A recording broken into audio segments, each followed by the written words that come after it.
On this night's episode of Tech Talk Taco Tuesday, Ricky Barbeck came on. I learned about Washugala, and the next thing you know, we were racing in Tunisia. Then we talked about tequila. Right, but we didn't have any. Yes, sir. Okay, that's what you're going to get on the show. Tech Talk Taco Tuesday is brought to you by Yamaha, Taco Moto, Scott Sports, Climb, DDC, Trail Tech. You can also help us out by shopping through our Amazon and Rocky Mountain MC links on our website. And don't forget to check out Costa Rica Unlimited for great off-road riding and amazing places. Yep. We're starting without technical difficulties? Without technical on this show. Difficulties, yeah. Live from Pahrump. Did it say that? Did you put the intro in, or did I have to do this now? I put the intro in. Okay, so it's live from Pahrump. This is Tech Talk Taco Tuesday from Valley of the Dirt People. I'm sitting here with Cooper Luke. Rupert. Okay, so this is Logan's replacement. I didn't really see this coming, but you just showed up. Yeah, I did. And this is the way it works in the show. You can just roll in and be a co-host because anything is better than Logan, right? He doesn't talk too much. No, he doesn't. Actually, I hear he talks to you. Yeah, he gets annoying. You know, that bad. So he says like 5 words? More like 100. 100. Okay. So welcome, Cooper. Do you know what we do on this show? Talk about dirt bikes. Myself and dirt bikes, yes. Yep. This is right. So we talk about motorcycles and motorcycle-related products. This show is brought to you by Yamaha, Taco Moto, Scott Sports, Climb, DDC, Trail Tech, Fasst Company, and Jimmy Lewis Offroad.com, along with Fasst Company Flex handlebars. Do you use those? No, I was going to buy some off of Logan. Seemed pretty good. Really? Did he steal them out of my garage and try to hawk them to you? I don't know. You're going to have to talk to him about that. Really? Because I think there might be, you never know.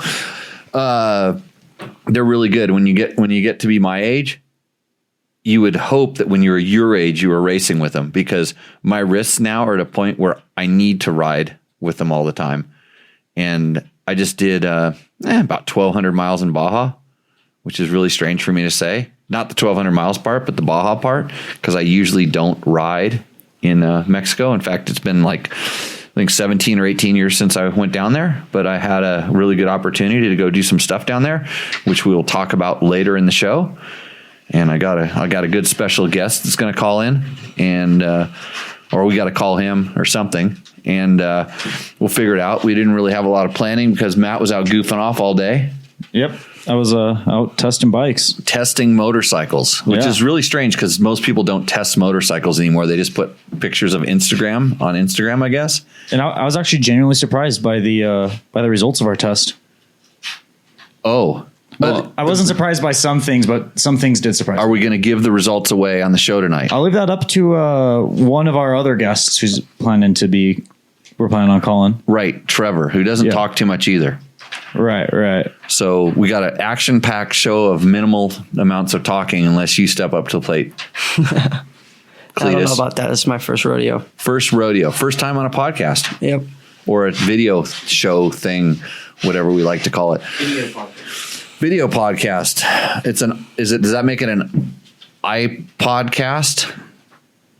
Or how about a YouTube cast? We're live on YouTube. We're live on Facebook. We're some other places too, I think. Did you get my Grindr account hooked up to this? No. We're still waiting on the API to update for that. Right. So the way this works, if you're listening to this like at a later date, you were watching one of the re-records of the recordings of this show. We're live every Tuesday night at 7 p.m. Pacific Standard Time.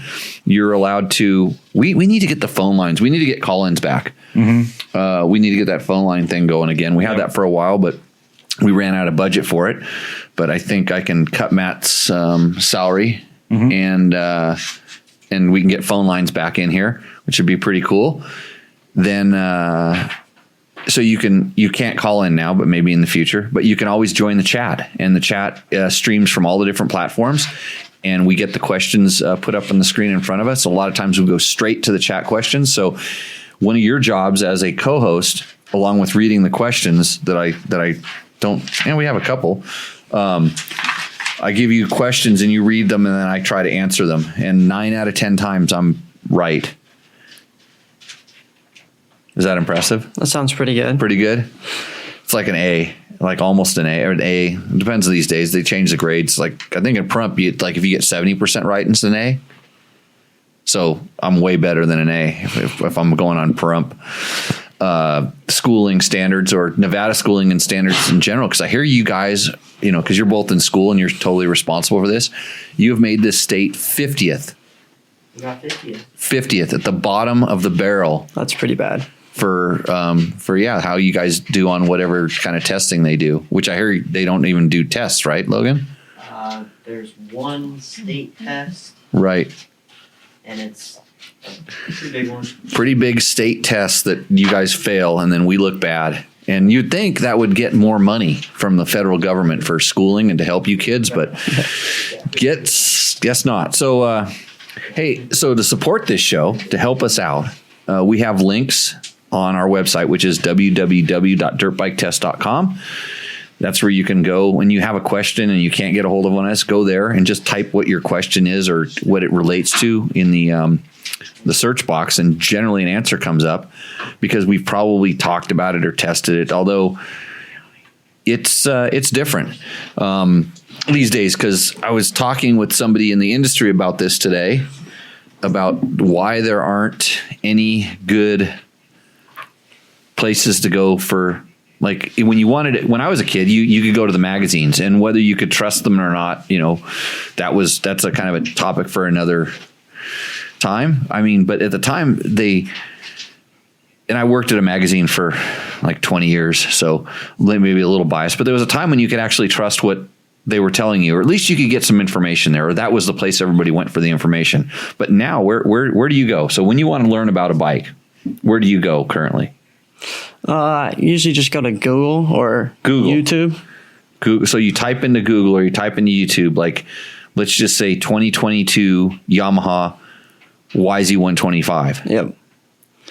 And I will tell you about a Yamaha YZ125. See this, I'm going to do this first read, and then you're going to get to do the one about the 4-strokes. All right. So you would experience pure performance and exhilarating power with the full line of Yamaha YZ 2-stroke bikes. If you visit YamahaMotorsports.com today, you can explore what's new for 2022. The revised YZ125 makes for a perfect step-up machine featuring all-new engine, revised 6-speed transmission, new brakes and suspension settings, improved rider ergonomics with new aggressive styling. And you know what pisses me off more than anything about all this is I have one sitting in the garage and I haven't been riding it and it hasn't rained, which those two things kind of go hand in hand because I really like to rip the 125 when it's rained out on my sand track. You know what I mean? Yeah, I've heard you're pretty good at that. Ripping the 125 or letting it sit in the garage? Ripping the 125. Okay. Good. You're kissing ass. That works somewhat around here, although I'll start beating you up on it for it. The YZ250 also delivers improved rider ergonomics, a new front and rear brake, suspension settings, and aggressive styling. And if you want a truly race-inspired look, check out the YZ250 and YZ125 Monster Energy Yamaha Racing Editions. And for the next generation of riders, the YZ65, YZ85, and YZ85 LW deliver big bike specs in a smaller package. Visit YamahaMotorsports.com to find your Yamaha YZ and enter the victory zone today. See how I just threw that into general conversation? It almost sounded like I wasn't doing an ad read. So those are your lines. You get to do that later in the show. Okay. Make Logan look bad. That's what we like to do around here. And why do I hear echoing in the background? Oh, Matt, his computer's making noises. Oh. Good grief. It went from just my headphones to my headphones on my speaker. Mm-hmm. Lucky someone's paying attention around here. Yeah. Okay. Hey, also, if you know somebody that doesn't ride and you want to get them into riding, we have a school for them. It's an online learn how to ride if you've never touched a motorcycle school before. And if you want to check that out, go to jimmylewisoffroad.com, online courses. Use the code TechTalk22 to get a small discount on that. And if you are in any way involved with that person, like whether it's your young son or it's your girlfriend or your wife that you want to ride, I suggest using this as opposed to destroying your relationship over teaching them how to ride. Let me do that for you in an online. Let them get mad at us instead. Yeah, they won't get mad at us because we'll teach them how to ride, and we don't care if they struggle with it a little bit, because it isn't easy. Even though everybody here doesn't remember how hard it was to learn how to ride. I learned how to ride right into the side of my friend's mom's car. I learned how to ride into the side of my shop. The mark is still there. Yeah. It was an old TTR 125. How'd you learn how to ride? I just got saddled on a bike and said go on a TTR 110. What did you hit? Anything in sight, bushes, until I just went down. It was out in the lake bed out in Jean. Oh, so now that's actually pretty smart to put somebody on a dry lake bed. Not a lot to hit. You could get hit out there. Yeah, all the quads doing donuts and guys testing out their Ford Raptors, mobbing, all that stuff. Okay, so what are we going to start with? Questions? Your 2-stroke tip video got quite a lot of attention. About the reed valves? Oh yeah, There's a few questions about those. I need to correct that. I need to actually, because that was an April Fool's joke. I actually posted on my Facebook today just to get people to come and watch this show, because I figure if they want stupid, we'll give them extra. But so I did a really hot tech tip where, because the thing is that everybody knows that a reed block is an emissions device on a 4-stroke. They think it is, so they take it out. So I'm just going with the logic here, right? That I get all over the tubes of U's and Google, wherever you get your information from. So if it's good to take the reed valve out, and you should try this sometime, I pulled the reed valve out of my KTM 300 because it's an emissions device. I mean, you look at it, the video shows how clearly restrictive that reed valve is, and yeah. So anyways, I did a video on it. It's a tech tip. Yeah. Very informative. Yeah. Okay. So there's questions. So what you do is we start right here. Hey, you know what else is a good sponsor of the show? Costa Rica Unlimited. Yeah. I heard they do great tours. They do great tours. I'll bet you could do a matte signature tour for Costa Rica Unlimited, where you just, I know Terry would be all game on this. You do a little promoting, you get a bunch of guys to go, and you're like the guy, and you can teach them how to push the buttons over there and get the sound quality all jacked up when they're so that when they're out there shooting. How many did you do any videos today with the GoPro or anything like that? The GoPro was on me in the beginning of the day. Did you do any photography and stuff? Did you put some bangers on the gram for us? I didn't, but Trevor and Tyler, they were handling this. They were handling that part. Yeah. Okay. Yeah. No, we got some sick videos. Okay, so you could go down and do that for Costa Rica, and that way everybody at home, they'd probably plug their video and they'd be all stoked, and they'd plug it in and it'd probably play upside down. Just going from experience, right? You'd be watching, you have to turn your head upside down. But Costa Rica Unlimited does tours down in, guess where? Costa Rica, on brand new KTM, Husky, and gas motorcycles.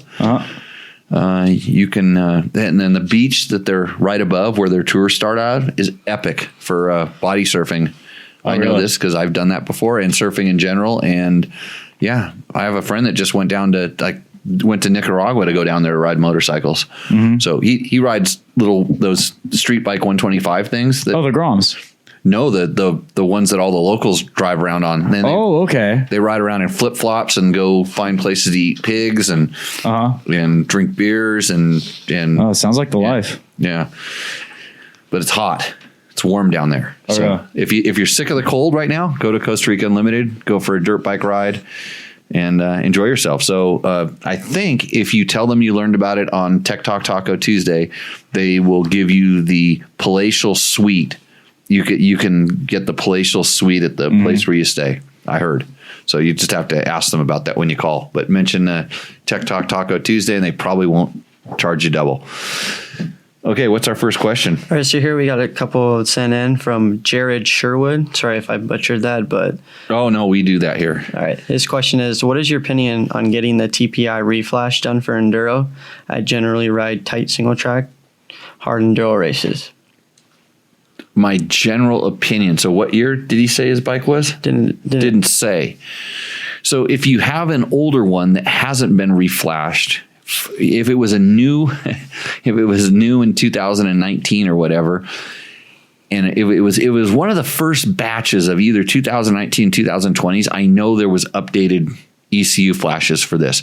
I would do that no matter what, because they just got everything about them got better. I don't really know about the 21s and the 22s. Of course, we haven't been able to test these bikes yet because they're selling every one of them. So why bother having them tested? And I haven't really heard much about it. I mean, all I really hear on the internet is you just have to replace everything. You have to get a different ECU and a different fuel flow valve, and you have to put you have to attach the oil injection hose through the spark plug or something like that for better spark plug fouling. It's all the things. So no, I don't know. For extreme enduro, any of the ones I've ridden, I'm wondering why you'd want to change it, because that's kind of where they really, really excel.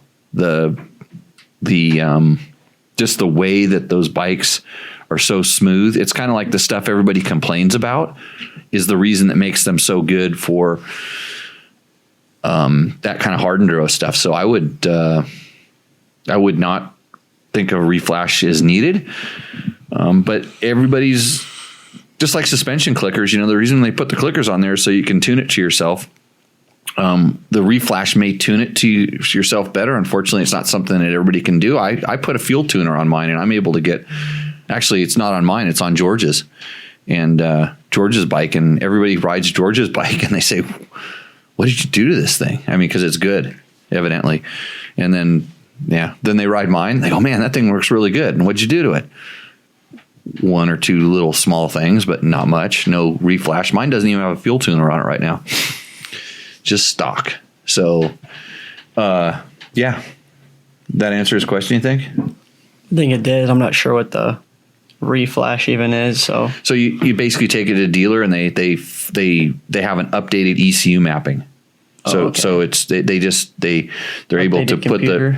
it's just like on these bikes they have a ECU, a computer, and just like they flash them, and when they flash it, they just reprogram it. So it maybe changes the fueling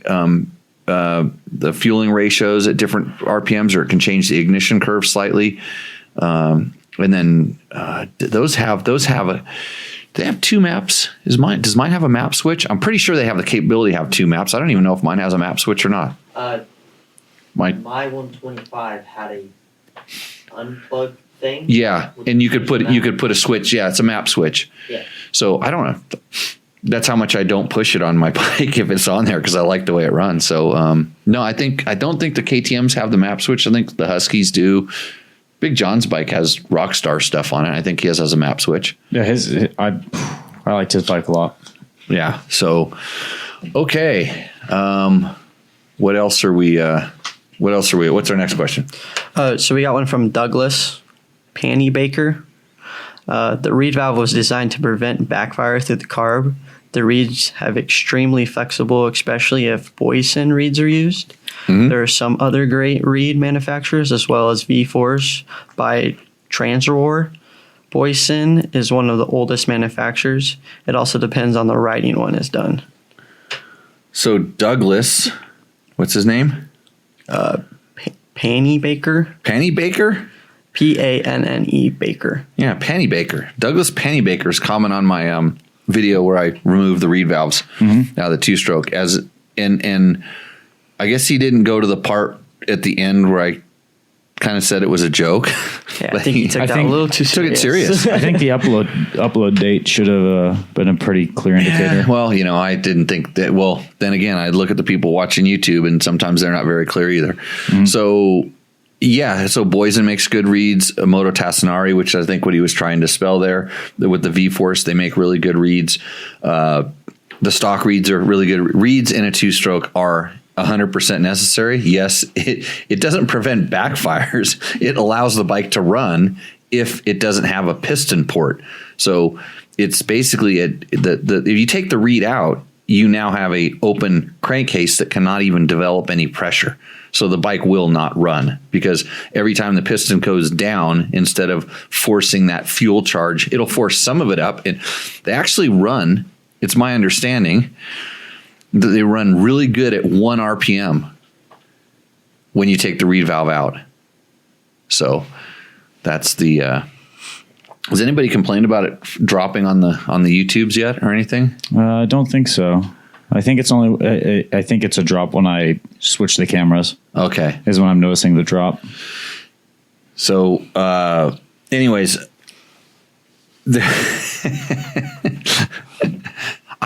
I'm surprised they haven't started making modified reed blocks for better performance in the 4-strokes. Now, to come to think about it, like, why hasn't someone figured out a way to make modified ones of those as opposed to just yank them out?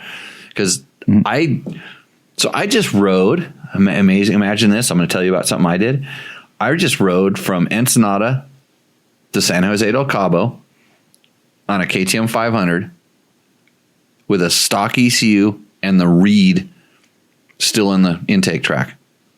How stupid was that? Yeah, no, you had no performance at all, did you? I had no problems at all. My bike worked really good. I don't think I complained about. I didn't complain about the power, like, not once. It did good. But that's a personal choice. I like the way it runs. I did have a different muffler on. I had an FMF Q on it. Essentially, it says power cord on the side, but it's a Q internals. Right. But I do that just because it runs a little bit cooler and gives it just a little nicer throttle response, in all honesty. But that's what I rode down there. So it's on a truck. I hope it makes it back. That'd be awkward. Supposed to be back a couple days ago, but I was told I locked it up. Right. So, okay. Let's see. Eric Kudla's Gas has 2 maps. Hey, Eric, good to see you. I also saw some of our other regulars. Victor's up there. I think he wanted to know if I have diarrhea right now. Is that him? Do I have Montezuma's Revenge? Yeah, I'm sure it was up there. Couple other things. Did Cooper get a new helmet and goggles? Why? Yeah. Remember when that dog peed on him? Oh, yeah. Yeah, one of our little helper dogs helped you out pretty good. I gave him goggles that day. So, no, Rusty Shats. That's what I thought. No, I'm not having any Rusty Shats. So Rusty Shats asks, XC Gear makes the Mako 360 and Spurs foot pegs. Do you have any experience with these? Yes, I do. Quite a bit, actually, in the beginning. And I'm pretty sure that they have updated and improved them since I did some early testing, mostly on elastomer compounds, and just they were kind of early prototype stuff. But yeah, I have some experience with this stuff. There's some things I really liked about both those things, and other things that I didn't. But that's pretty normal. I don't know if I ever actually wrote up any tests on those things, because it was a kind of a different gig. But yeah, I know a lot of people that definitely like that stuff. I prefer the Flex bars, and I'm not just saying that because they are a sponsor of the show. It's just my personal preference. I like to feel a little more connected to the bike. I like to get the feel back from the handlebars, and so it's and the Mako gives you a slightly different feel. And then the same thing with the foot pegs. I was testing the foot pegs when they're real early evolution, and they had some really soft elastomers that made the foot pegs wobble and move too much for my personal taste. So, yes, have experience with them. Any other questions? We got one on Facebook. It says Roger Edgington said he was going down on bike size and going back to a carburetor. Should he go to a 150 or a 200? He didn't give me his weight. That would be the Roger, if you can kind of pin up there with your weight, but the more weight you have, once you start going a little bit south of 180 pounds, I'm going to go way more towards the 200 just because of the torque of the motor. Where the 125, 150, you just got to rev it quite a bit. It doesn't roll on. So, but if you're a really aggressive rider, even at that weight, I mean, I'm close to 200 pounds now, and I love riding a 125, but I don't lug it. It'll lug fine, but they're just the 125 or 150 is so much exponentially slower when you lug it than a 200 is. If you're not revving it, once you start revving them, they both kind of work the same. But if you ever go into lug and you're heavy, the 200 is going to be a much better bike at that point. So, okay, next, go ahead. 225 pounds. You just put it in. Oh, 200. Roger, don't mess with the 125 or 150.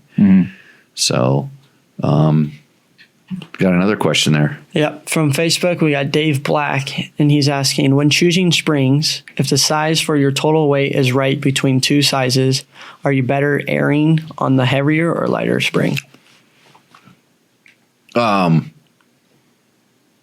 That's kind of a personal preference. It depends on whether you like a stiff ride or a soft ride, which seems like kind of simple, but it depends on whether you're going to get heavier or lighter too.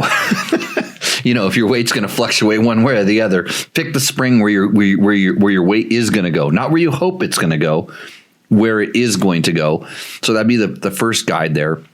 But I wouldn't get so picky because you're going to basically make that spring work with, effectively your kind of the spring is kind of the ride height, the setting, when you set your sag, the softer spring will be compressed a little bit more to get the same sag as if, it'd be loosened a little bit when with the stiffer spring.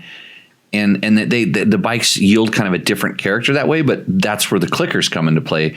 If you went with the stiffer spring, you'd probably be in a little bit more on your compression or rebound clicker, or no, in a little bit more on your rebound clicker, out a little bit more on the compression clicker, and vice versa. So the other thing you might want to look at is whatever springs you have on now, where your clicker's at, and if the compression's in pretty far, as opposed to being out from standard, then I would say, okay, maybe go stiffer. So there's a couple different ways you can determine, where you're at. And I know, Dave, that, it depends on which bike he's putting on it, whether it's 2-stroke or it's 4-stroke. I know his 4-stroke has a big gas tank on it, so it's heavier. So I would tend to go a little bit heavier, like that. So Logan commented on today about his Air Forks. I was asking him if he liked them. He was saying he was liking them because how much he changed his weight. He's been gaining weight, so you can kind of just mess with them. Yep. You're gaining weight.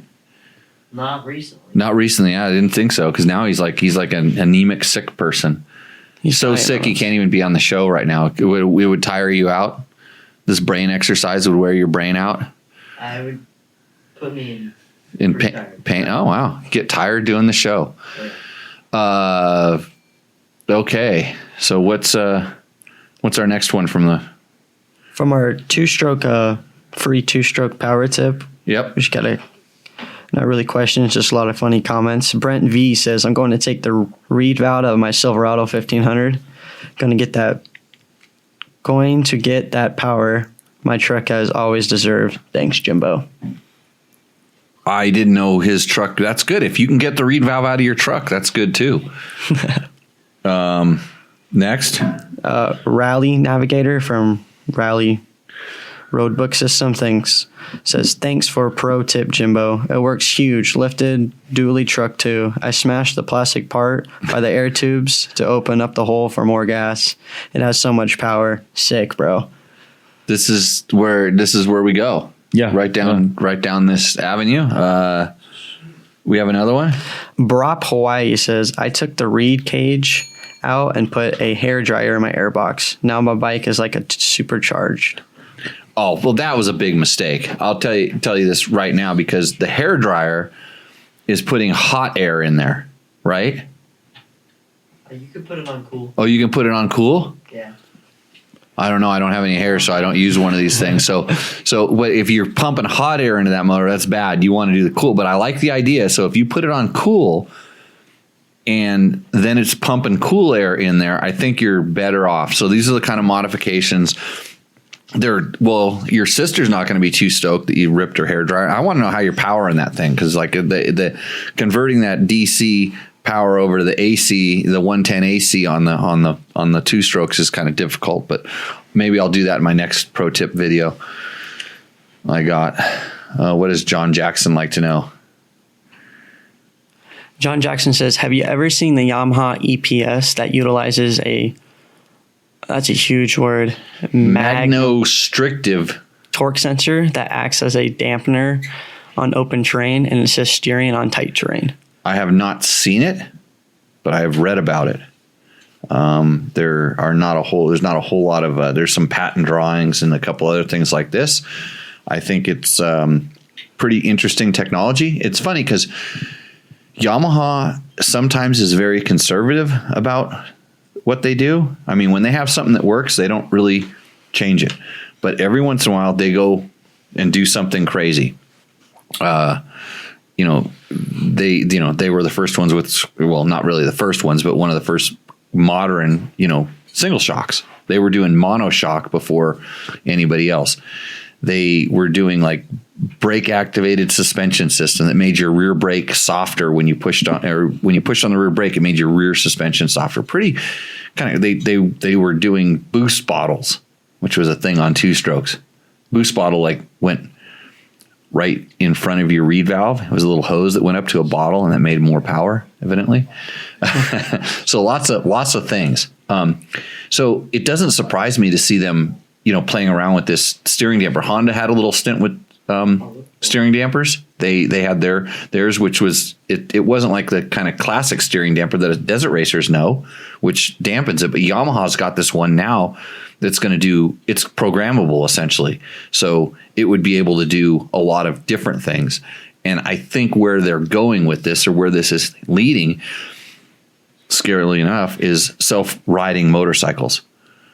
So it's in the beginning phases, it'll actually counteract or aid the rider, but I think at some point it will correct what the rider did wrong. if you think about it, that's how you learn. It's the future. You test these kind of things. So I think it's interesting technology, and I'm pretty sure that's how you take it to the kind of the next level. I mean, their steering dampers are very analog these days. You can get them to work one way or the other based on valving and stuff, but they can't change. They can't shape shift based on speed or anything like this. So maybe this one will do that. So Rusty asks how much difference, and he's talking about his Mako 360 steering. They do make a difference, Rusty. I think that, like, one thing I like to say about the flex handlebars is they make bad forks good. Like, you could have an initially or a harsh fork, which back in the day when the flex handlebars first came out, that was one of the big problems. A lot of the motocross bikes, they were getting stiffer and stiffer, and some of the suspensions became harsh. We're going to aluminum frames, chassis became harsh. And so when you put you dampen the bars, it helps with the vibration, and same with the foot pegs. Although my one thing with the foot pegs is you have to realize that you have a rubber sole on your boot. So your boot is already doing a large amount of that work for you. But the pegs and stuff can add another level of dampening as well. So we have a question up here from Facebook. Bill O'Neill says, anyone have experience with prescription goggle inserts? Are they any good?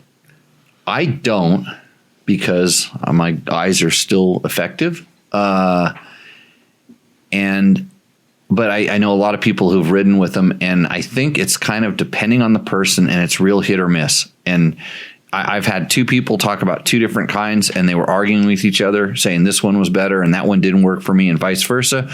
I know some people that prefer to ride with only over the glasses goggles, so they wear their glasses. My wife does this quite a bit. She would rather wear her glasses. She doesn't like. She's tried a couple different things before, but it's the glasses that work. So I think it's just test different things. And I know a couple guys I've seen lately have these things where they're basically, they had their glasses put on this frame that just drops in and it clips inside the goggle. It's a universal thing. It's not built into the lens, but you have to understand that you like your glasses at a certain distance from your eyeball. And if that changes, it changes the way you see stuff. So kind of having a really good fitting goggle, a goggle that isn't interfering with the helmet so that it's moving could make a lot of distance. So I think it's a matter, I don't have the personal experience with it, but I think it's a matter of kind of testing that stuff out and knowing how sensitive you are to that. I should get somebody. I wonder how bifocals look in those lenses. I've seen people ride with them before. Yeah, whatever gets you out there. Do what you do. Next question. We got from David Potts. Front tire question / opinion. I was at the Mint for 100 and saw some of the top guys using the Kenda Washugala front tire. Oh, no. Wow. Tire. Washugala. Oh, The Washugala. We got a new one. Yeah. Here. Good one. Oh, man, that's my favorite national. Yeah. Washugala. Classic racing there. God, why Washougal? I don't see the extra A at the end, but I'm going to give it to you. I probably would do that too. What kind of grades you get in school? Just out of curiosity. You pretty good, like Logan? Because Logan surprises me because he's constantly claiming good grades and all that stuff. His dad's claiming he's got good grades, but I think what Logan's good at is altering his report card. He's altering his report card so his dad thinks he's getting good grades, and he's just kind of cruising through school, like kind of dum-dumming it. You know what I mean, Matt? I have no experience with being a dum-dum in school. Oh, come on. Yeah, you can barely turn on the two buttons for the show. Yeah. Okay, so back to the Washougal. No, Washugala. I don't. That tire is not my favorite tire for, especially at the Mint. I would run the Parker all day long, every single day. That Parker worked perfect from Ensenada all the way down to Cabo, and only mounted only in the hard direction. By the way, the Kenda Parker, but the Washougal it's a good tire in a straight line, and it's actually better than the Parker in the sand washes and stuff for kind of like grip and feel. But it tends to kind of grab a little bit on ruts, and it's a little bit of a bigger tire and a little bit more, like I said, it's a little bit more grabby on the sides for me. But it's a personal preference. And the reason that the top guys don't run the Parker is because I say it's good, number one. And number two is because it looks funky.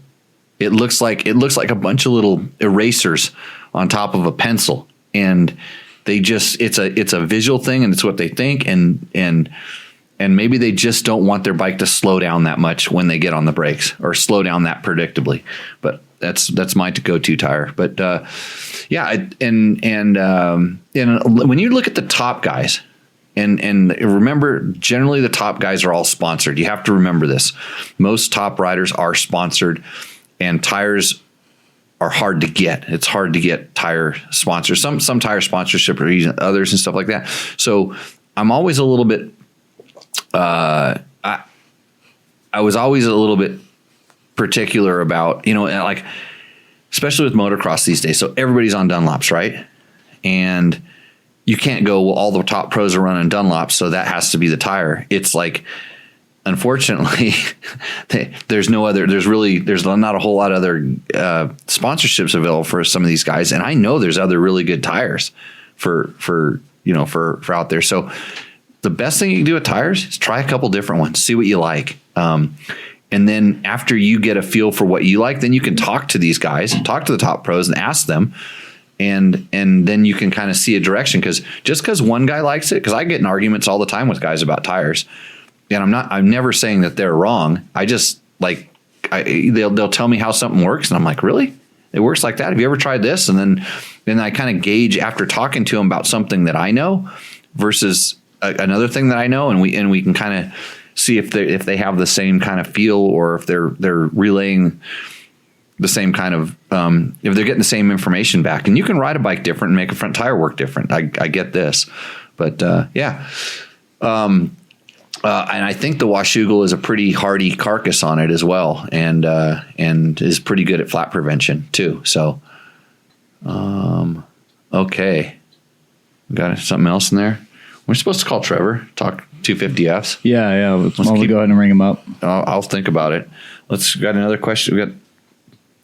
We got one from the 2022 YZ250X intro. Okay.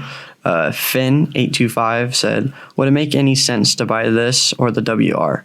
I would just do basic trail riding, so the WR seems like it will work well. I like how the FX comes fully unlocked with the GYTR package and it weighs 9 pounds less. But the WR comes with a better exhaust for the trail and the compliant suspension. I can't decide. And that's on the Michelin tire intro? Yep. Mm-hmm. He's going straight to is this better than the WR? Yep. Yeah. Well, the only reason I'm taking this question there, Flynn Y825, is because Yamaha. And since we're talking about Yamaha 4-strokes, this is where you would just blend right into that thing. That ladder. You would go, hey, Flynn. Hey, Flynn, here's some advice for you. The Yamaha YZ 4-stroke motorcycle. For motocross riders driven to dominate, the YZ line of 4-strokes bikes are built for victory. Visit YamahaMotorsports.com today to explore what's new and improved for 2022. The YZ450F and YZ250F bring the performance with powerful 4-stroke engines, reduced unsprung weight, and new suspension settings.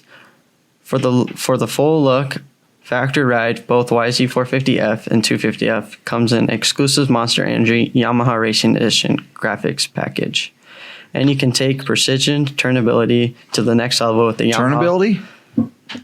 That's what it says. Tuna ability. Tuna ability. It's like fishing.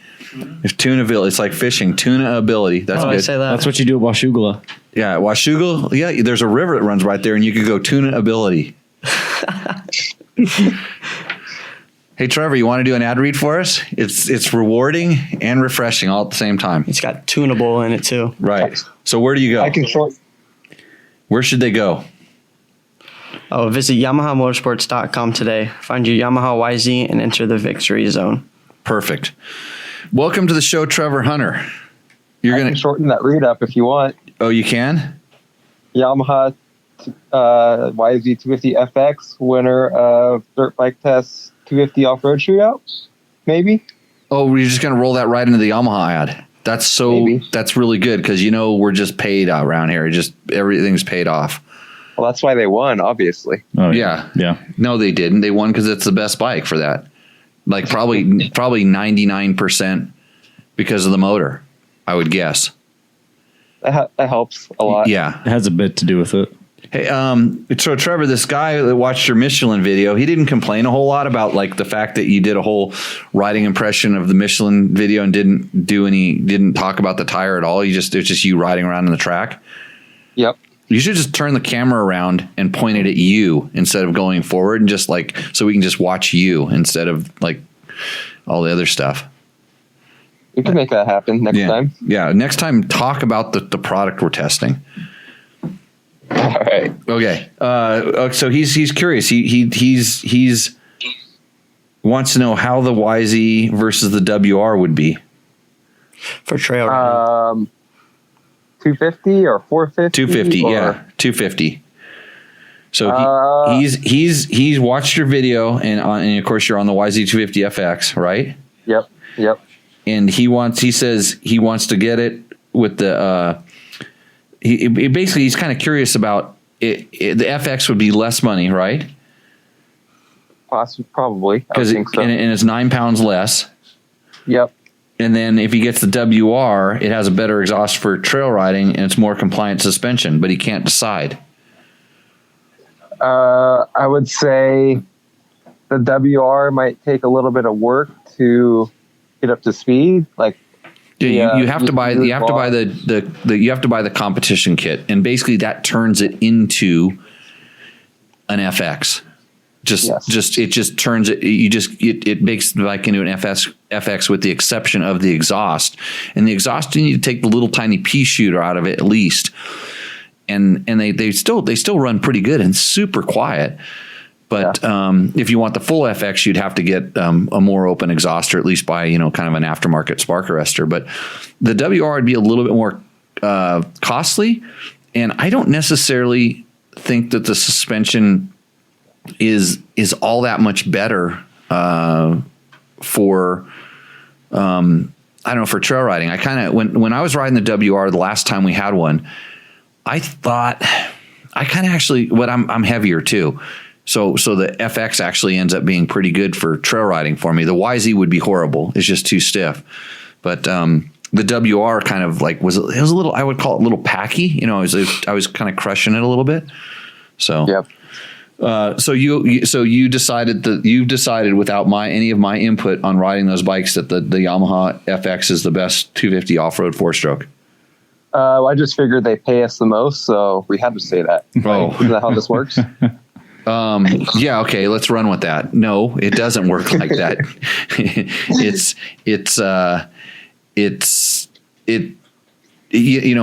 I like to do shootouts, I always like to have everybody get together, all the people that rode the bike get together, and we pick a winner. And then after that, I quit. I don't want to rank anything after that, because everybody wants to know, hey, what wins? That's just the people that with no brains go, I want to know what won. Okay, this one wins. But that could be the worst bike for you. If you wanted to, let's just say, you know what, Trevor, I'm going to take your word for it. I'm going to say that the YZ 250 FX is the best bike. But the main thing in my whole life is I want a bike to feel super light and agile. So I should go buy the Yamaha FX? Probably not. Oh, then it's not the best. No. See how I just did that? Yep. No. So the way we've done a couple like shootout, more comparison than shootout. Mm-hmm. That's how we like to do it.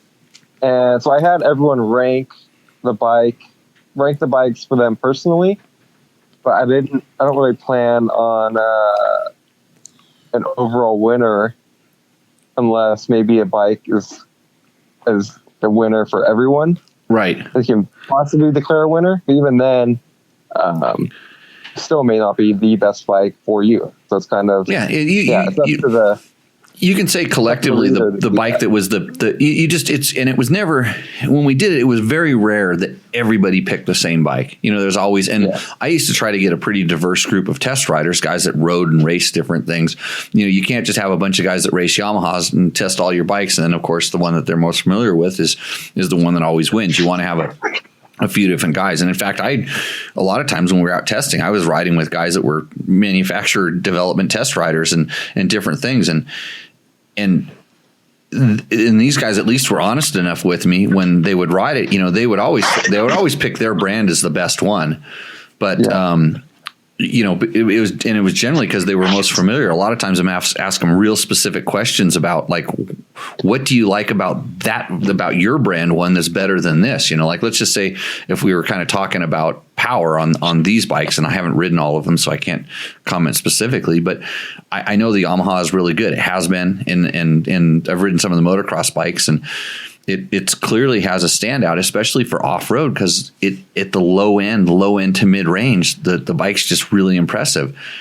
And so if somebody, let's say, came from the KTM side of the fence and said they thought their bike had better low end, that would be kind of a difficult thing to believe. Yeah. Yeah. Very difficult. Yeah. So, but doesn't the KTM have pretty good torque? If you really test the torque, if you're not really worried about like, how fast it picks up, if the bike has really good torque for a bike that quote doesn't feel like it has torque.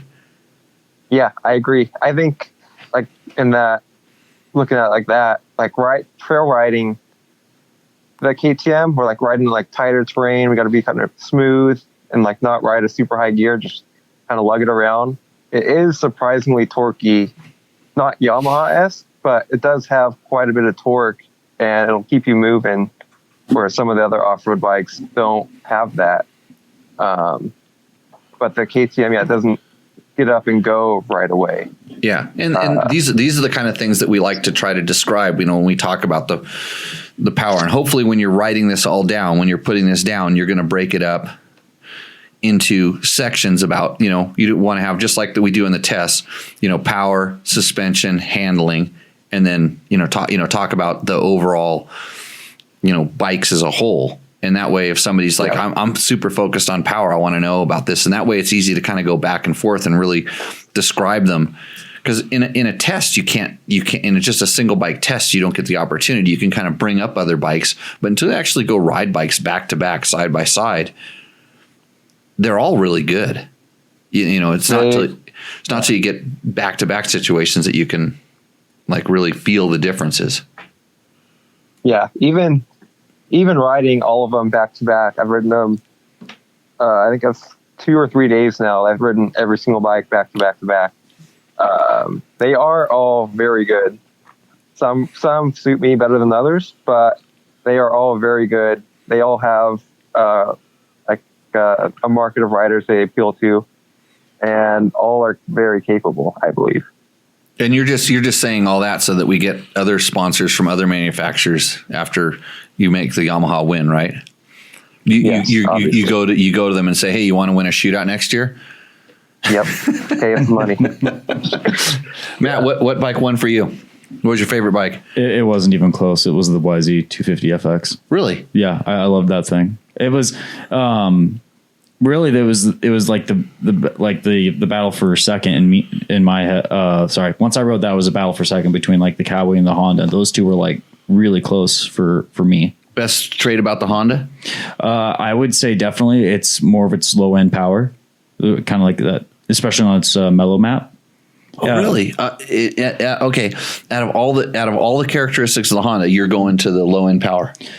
That's that's what I felt. But also its straight line stability was also pretty impressive as well. Okay, that's strange to me too.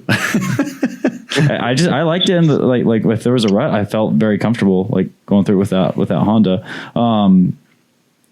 And then with the Cowie though, I loved how like I instantly gelled with its ergonomics, and I loved like how it felt pretty like nimble and then thin to me. I liked that a lot. Trevor? Yeah.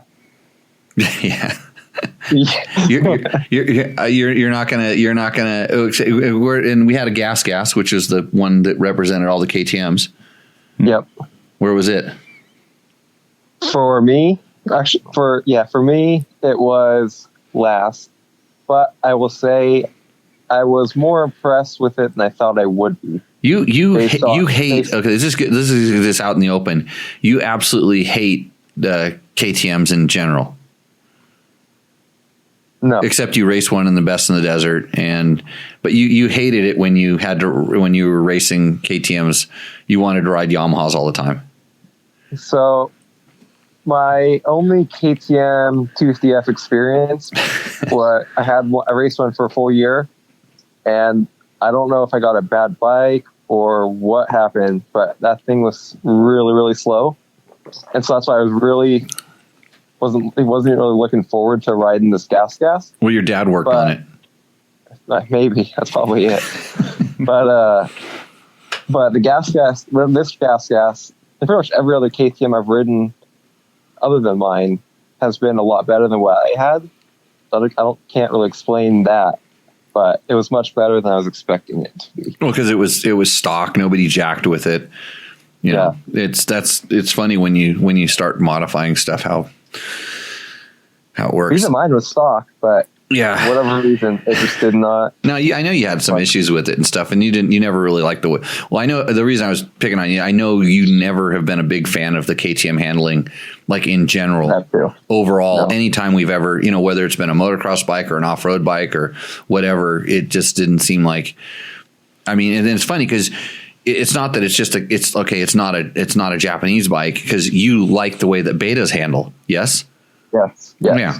And so it's in a KTM and a beta handle quite a bit different. So that's why I was kind of just poking around at how it works. And I haven't ridden one the last couple of years that I think of, but I've ridden that engine family and I know that it's probably not on par with the Yamaha on the on the low end and stuff. And I don't think that like I said, it's strange. They have torque. They just don't accelerate. It's like the cam doesn't really come on into play to really get it to rev. I think they design it so that it torques and then it revs. And the rider is either going to ride it one way or another way. And generally racing, you're never going to be down in the area where, quote, it torques. Honestly, I couldn't say it any better than that. Yeah. So and that's actually, it's interesting because like there was an SRA GP this last weekend, and I actually every lap during the race I switched bikes between the four, so I kind of got a feel for every bike under a race situation on a race course, and it's kind of cool to see or to experience that all those bikes in that situation. Yeah, that's how I used to do it when I was at Dirt Rider and Cycle World. I'd take out bikes and we'd go, SRA Grand Prix were perfect for getting a lot of laps on test bikes, and super fun racing on a Sunday afternoon. So, Matt, anything else you want to add to that? No, it was pretty fun. I like riding dirt bikes all day. This is awesome. Yeah, it was awesome. No, and it was great to be part of, like, it was great to, Trevor was really good about asking me questions every now and then to, make sure I was really paying attention to, the stuff I was riding. Did, how come he didn't give you new gear? I don't know. Trevor, you hoarding all of the new gear? No, I was trying to represent our paid sponsor. Climb? With my not with 3-year-old Jimmy hand-me-down gear. You shouldn't have. And I forgot I didn't know he was going out there. I just texted him yesterday. I'd been in Mexico. I would have got him something better, but he'll fall out of anything I have anymore. So Scotty Rice wants to know, do we have a TM racing bike in our test? We do not. I would love, we could try one, but we do not have one. Yeah. They were actually a while back. They were pretty excited about getting us test bikes, but yeah. Do they have 250F? I know they're pretty kind of pushing the 2-strokes right now. Yeah. I see a lot of 2-strokes or of the TMs that I do see, a lot of them are 2-strokes. It seems like at the races. Yeah, they're pushing with like a lot of the kind of the we'll call them privateer extreme enduro guys. They have a few of those guys out there and stuff. So, okay. Any other tidbits of information we need to know about? Did I do a good job promoting Costa Rica Unlimited? I would say you did a pretty good job. Okay, just checking because I know that's one of your big clients. Might be your main employer. Maybe. Yeah, just maybe. Do you like my idea about having Matt be a tour guide down there and have work on all the technical issues? Maybe. I do know. His riding coach business wouldn't do very good because apparently everyone that goes down there, they're all ex-pros. So they wouldn't have to worry about riding. So he wouldn't have to teach them how to ride. No, apparently not. I don't know, Trevor. The ex-pros I saw with the Moto schools at Glen Helen today. Oh, the corner coaches? Oh, it was hilarious. It was hilarious. Like, did you just get over the back and gas it? Oh no! It was elbows up and squat down. Oh yeah, because lower center of gravity. Yeah, it's just exactly the way that Jet Lawrence rides like that. Yeah, Did you notice that? And this guy's students literally were falling down, going straight. Like every time I came around the spun corner, there was always fresh foot marks or a bike down. I wonder what the problem is. Yeah. You go to Jimmy Lewis riding school. Jimmy Lewis teach you how to really do it right. Right. But nobody wants to come here because I teach the important. I mean, the basic stuff. Right. So, okay, Trevor. Well, thanks for calling in. When this is all in print tomorrow. Something like that. Hey, how did that suspension thing work? It was pretty cool. I think. I'm not like super techie, I guess. It's one of those things where like he kind of explained it to me and like was showing me, and that helped me understand it. There's definitely potential for it. We'll have some. He said he wanted to get back to from Ireland, so he wanted to get back to Ireland before we post anything. Okay, but it's pretty cool. The biggest thing. If you post something, you might not be able to leave the country. No, he just wanted to like be back in Ireland in case he gets like a bunch of orders from how good our test is going to be. Oh, So I wanted to try it. I just went riding in Mexico instead. yeah, but it was pretty cool. The lap timing, like the GPS with the lap timing thing, that's really cool. Kind of like a Lit Pro in a sense. What else was there? But were you able to like look at the telemetry from the suspension and determine anything that you felt that could you feel everything that it was telling you, or did it tell you stuff that surprised you? No, it did tell you. Like the biggest thing I saw was it told you like how fast the suspension was moving through the travel. Mm-hmm. So like off road on the Yamaha, off road it was moving. I don't know what the measurement is, like 0.245 meters per second or something like that. Right. But then you jump on the motocross track and it's like 0.345 or 0.4 meters per second. So it's noticeably softer or moving noticeably faster through the stroke on the motocross track versus off-road setting, which is what you'd expect. Because of the shape of the bumps. Yes. Yeah, because you're not necessarily moving faster on the motocross track. What about using up? And you could actually see where the bike bottomed out. Yeah. And then how long it stayed down, how long it took to rebound. Yep. And then where it was, you could also tell. There's also ways to tell where it was settling in the stroke, like where the suspension was settling into the stroke. Yeah, it's sort of like showed like the from fully bottomed out to fully topped out, and everything in between. And then you could like dial in. You could pick a certain section of a track, you can, like make it yourself, and like do a close up of how the suspension worked in the specific area on this lap with this setting, kind of thing. And so if you went in and did a lap around, and then you went in and made a high speed compression change and went and rode another lap, you could see what that did. Yes. And did you try this? Yes. Yeah. Was it pretty dramatic? It was fairly dramatic. The only issue I came across with is because I had no idea how like it worked exactly. You're supposed to like start and stop the system as soon as you start and end your lap. And when I did it, I just kept it on the whole time. It was like reading suspension, was reading the travel as I was like sitting still, making changes or something like that. So it kind of skewed the overall numbers. Okay. But if you dialed in just like a certain lap, you could tell through the numbers you could tell if it was softer, stiffer, slower rebound, fast rebound, whatever change you're making. Yeah, I mean, I think this is stuff that factory teams have. The suspension telemetry. Do you remember what was the name of the company? Moto Click. Moto Click. That's MOTOKLIK. Yes. Yeah. Okay. Well, people can check that out. Like I said, I've been waiting to kind of see what you were gonna. I definitely wanted to give that a try. But yeah, it's pretty cool. It's fairly expensive. Yeah. It's not. I think it's something that a suspension tuner.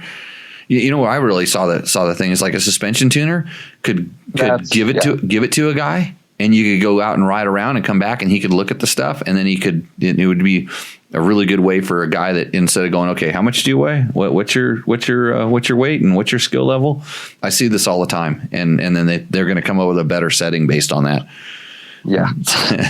Yeah. No, that's what I kind of look at as an individual may not necessarily bias, but a suspension company would or could, and just send it out to a bunch of different riders, pay for one and just use it on different test riders at different times. Yep. And help themselves, whereas more as like individual riders be a little too costly to just buy off the shelf for yourself. Unless you're a geek, cool, tech geek or something like that. So, all right, Trevor, thanks for coming on the show. Thanks for giving us updates. I see that you how many people signed off when Trevor was here? Actual viewership increased. It increased. Yeah. Oh, That's well, what I good do. job, Trevor. Yeah, well, we're going to bring on some other donkey in the next hour, and we'll see if we can make the ratings go to hell. Yeah. Okay. We'll bring the cat and the strippers in. Oh, yeah, that's right. Strippers. Tech Talk Taco Tuesday and strippers. Okay, with that, Trevor, I think we're going to go ahead and take a commercial break, and we will catch you guys on the backside. All right. Sounds good. Okay, see ya. Bye. All right. I'll put on ads now. Ready. If you've ever seen any one of my bikes, they all have flex handlebars on them. What are those, Jimmy? Well, Fasst Company, that's www.fastco.com, makes the flex handlebar, and it's essentially suspension built into your handlebars. They make bad forks good. They absorb impacts like you wouldn't believe, and they're really tough. And I've been running them for over 20 years, and I don't think I've ever bent a set. And if I have, I forgot about it. It was a long time ago. So these are American-made products, and until you run them, you won't realize how good they are. The reason this works is the flex handlebar is stiff laterally through the steering path, but allows it to be forgiving from the load path without sacrificing control or input. This means it basically dampens the forces that you don't want, and it doesn't affect the forces you do want. So it steers properly and takes the pain out of your wrists. So if you're looking for good feel in your handlebars without suffering from catastrophic impacts or complaining that your forks are too harsh, the Flex handlebar is the solution. They make other products like the spoke torque wrench, impact pegs, really trick brake clevis and brake spring kits, and clicker adjusters. So if you're looking to get some of this stuff, check out www.fastco.com. That's spelled FASSTCO.com. Remember, 2 S's in fast. What's up, Moto Buddies? Mike here from Taco Moto Co. What is the Taco Touch? It's the best service in the industry. Virtually 24/7 tech support via email or text, and it's like having a dirt bike doctor on call every day of the year, helping you fix your bike or recommend parts or setups for you. If you've ever received an order from us, you know that the Taco Touch extends to our fulfillment, and our orders come with the coolest stickers that you've ever had, buying parts from anybody before, and a handful of root beer barrel candies. All of our Taco Moto Co. branded components come with a no questions asked lifetime warranty, and we'll even extend out the warranty of other manufacturers, OEM, and aftermarket parts where we can, sometimes for life. We test and tune endlessly and exhaustively and obsessively. We're trying to destroy everything that we can before you get your hands on it, to look for weaknesses and to improve it, or to make recommendations to the manufacturer. And if it's something that doesn't meet grade, then we don't offer it on the store. Everything that we carry is something that we have personally used, tested, and ridden and raced, and knows meets the high Taco Touch demanding standard. Go out and get some adventure. And we're back. We're back, and we've got our everybody's favorite segment. It's not just mine; it's everybody's favorite segment. This is what we call Roosterendo, and we have a special guest who called in just for this segment. Welcome to the show, Ricky Brabeck. What's going on? We know how much you like Roosterendo. I think, has your bike roosted or endoed? You endoed it last time. Okay, because it was a resubmission. Oh, it was a resubmission. Yeah. Okay, but that bike never grows old. Like, it's just always on the roost side. Not in this chart. So we'll let you help. We'll let you get revenge on. I don't have any of my bikes that I know of, but we'll see what we got here. So Ricky had the unpleasurable experience of having to ride from Ensenada to Cabo San Lucas with me last week. How did that go, Ricky? Yeah, it was definitely horrible. I mean, I don't know who would want to ride their dirt bike from Ensenada to Cabo in middle of the week on a freshly groomed race course. That's essentially what it was. In fact, so I haven't been down to Baja for like 17, 18 years now. And what we were doing is we were verifying the road books for the Nora Mexican 1000, which, by the way, if you are and I think Ricky will agree with me on this, if you want to get into rally racing on a motorcycle, this would be the perfect first event to do, because it's instead of doing like kind of crazy technical navigation like where you race in the real world, it's like, I'll call it beginner rally. Yeah. Yeah, I agree. The full blown beginner style navigation, a couple tricky notes here and there, but I think we got it cleaned up. But yeah, it's, 5 days of riding your motorcycle. Can't complain there. With simple navigation and gets you all the way to Cabo. So, I mean, who wouldn't want to do that, right?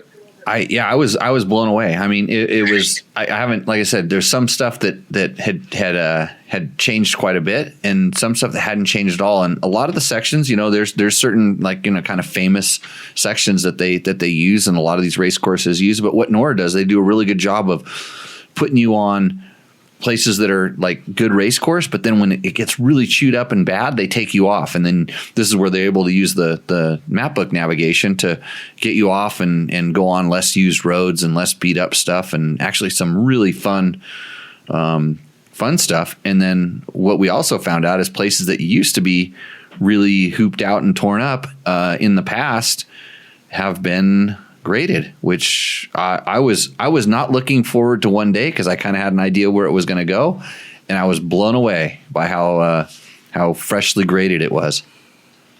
Yeah, same, because I was on the big rally bike, and like you said, it was, Nora found a good way to get around all the big truck stuff, and I would say out of 1,000+ miles of riding our motorcycles, we maybe hit 6 miles of terrible whoops total. Yeah, it was, I mean, and that's when I was having a tire related issue. And that was the only place that I wasn't having fun, because I wanted to jump some of that stuff, and I just didn't know which way it was going to take off or which way I was going to land. Cause I had it was some stuff I was testing. It was a failure. And I should have prevented it. I tested a lot of stuff. I haven't tested those new glasses, huh? Where's my glasses at? Can't new glasses, dude. You tested new goggles. You didn't want to fix the issue when I brought it up 2 days beforehand. Oh yeah, well then we had to do a trail side repair. Test to failure. That's what we do. But hey, I got us out of there. I had all the stuff, right? You did have all the stuff. Yeah, all the things, even the little I was really impressed. Yeah, I thought we were going to be in trouble. And I did get a ride with the local, who's now my new buddy for connection for surfing. So he has a house on the beach. He invited me down there in December. He says they have a surf contest and I can come. So all hooked. It all worked out for the better. So it usually does. So what do you think of my Logan replacement? Yeah, never met the new kid. His name's Clipper. He works for me in the schools. He's Logan's replacement. Are you what? You're one of these cousins, right? You're like a cousin of Logan somehow. Nope, I'm not even related to him. Not even like everybody's like his brother. Yeah, he's got a huge family. Like his dad has like 6 brothers, and they all have kids. You're not one of those, right? Nope. No, you just showed up on a horse or something. Yep, on a horse. Right. That's how I know this guy. So anyways, we're going to do Roosterendo. He's going to read off what the bike is. And then we get to talk about, we'll hold it up to the screen so you get to see it pretty good, or as good as you can. Let's go and start with the first. Did anyone have a video submission? I think there was one, but he had the video locked on accident and I couldn't access it. Oh, it was a private video. He made it as a private video. It's like most of mine. Oh boy. Okay, so I've already taken some issues with this guy here. So who is it? His name's Bob Bristol. Bob Bristol. So we're gonna hold this up here, and hopefully Matt's gonna put it up on the screen. You know the guy that was asking about what kind of glasses to use inside of your goggles? Not these ones. Well, yeah, don't use these, and don't take a picture through your glasses that are all fogged up with I can hardly even see this. I'm trying to get it up, but OBS is having some issues here. Right, Matt is having problems again with our awesome show. So this is what happens when you it's let a your KTM producer. 2-stroke. It is a KTM 2-stroke. And the other thing I could see on the front of it is a big giant chainsaw. Yeah, it's a 2014 KTM 200 XCW. I just sold one of these. I haven't been paid for it, but I sold it. So you gave it away. Well, technically, right now, I have given it away. There we go. Yeah. Now it's up on the screen. Now it's up on the screen there. And don't start squinting and touching your eyes because you might get COVID by touching your eyes. I think I just caught COVID, Logan. I think you just gave me COVID. Yeah. I'm all jacked up, so I'm good. Hey, that thing is a trail master. Right. What? Keep talking about it. So it's got an FMF gnarly pipe and spark arrestor. That's my setup usually. I'm not sure how to say this. NECJ Suzuki needle and stock carb, resprung for his weight. It's got a tubeless in front and back. Shurko 525 cheater on back. Shinko. Yep, a Shinko. Shinko. Yeah. Yep, and then a golden tire, fatty on front. I can see that. Regrid LED light pods, so I have lights with my chainsaw mount. Sierra handguards, flex bars, Pro Moto billet fender, billet fender, rack for more gas or whatever, and Tuscarora spacers to protect from wheel bearings. That's a trail hog, that machine right there. I like it. I would like to see it better, but he spends his money on good quality modifications for his machine, and he's still shooting phone pictures with a flip phone like Nokia 5200, I think. This guy's really hard in the run. This bike roosts, right, Ricky? I mean, I would definitely roost that bike because, if he's carrying a chainsaw, he's building quality trails. Yeah.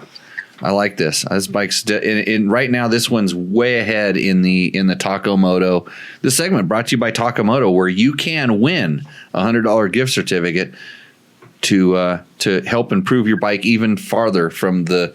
Well, if it roosts, it's going to make it roost better. Or if it endos, it might pull it out of that category. So next bike. So here we got from Aaron Stafford. It's a 2016 KTM 500 XCW. Okay, let me see it. I like this picture. This is my favorite picture. Yeah, this picture's so small in my hand, Ricky. I can't even hold it up. You're gonna have to wait till Matt puts it on the. You'll see why it was trimmed down so much for the Rooster Endo board. Because you see how much I'm having to resize this thing. There we go. Right. Okay. So this is a toy 2018 Custer Lookout. It's a Tour of Idaho. I know exactly where this is at. Here we go. He said, I know I did this wrong, but love to share my brother's near miss. Don L. Stafford. Love you, bro. We got real lucky that day. Okay, so this isn't even okay. The rules are we need make, model here. Yep. And I want to know what you modify your bike. So it's KTM 500. You modified it with scratches. Yep. 2016 XCW. Okay. And then he talks about his brother. Is that his brother standing in the photo? Is he crying? He looks like he's crying. Looks like he's pulling a rope or something in his hand. Well, like Martin tells you should bring a rope and pulley system on the Tour of Idaho, and I just prefer to stay on the trail. But you do what you got to do. Endo. Yeah, very clear that he already ended. Yeah, he already endoed, and it's going to endo again on the thing here. But I think he's weeping a little bit as well. Okay. Next contestant. This one's a pretty cool gig going on. This is Jason Allisworth. And he says, my wife was cool enough to ride 60 miles like this on my XR600 to go dirt bike camping with our friends. Oh. Dirt bike camping, Jimmy. We have something like that coming up. We do? I thought I quit on that idea already. I give up. I'm old and I don't want to ride for 24 hours anymore. San Felipe Bob will go with you though. San Felipe Bob will be my stand-in for this. He's so into going 24 hours or Baja 2000. Just ask him. Jim Jarvis, is the camera out of focus or did the cat lick the lens? So that was the bike that's roosting right now.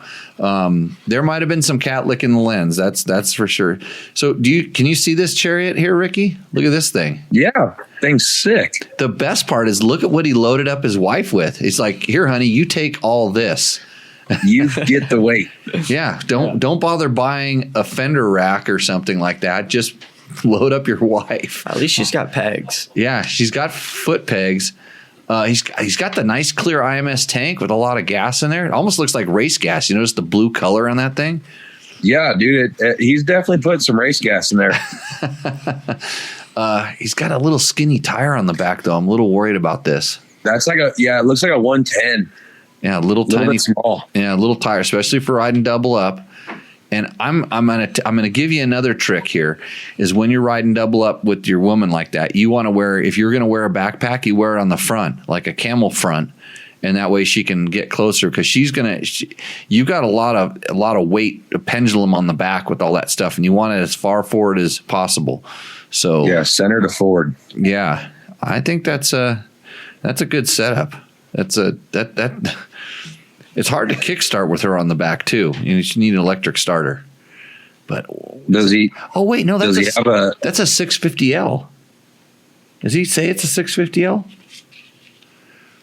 It looks like a 650L at least. I can't tell. I think it just said 650. It's just got XR 600. XR. It says XR 600, but I'm looking. Oh, the tailpipe looks like an XR 600.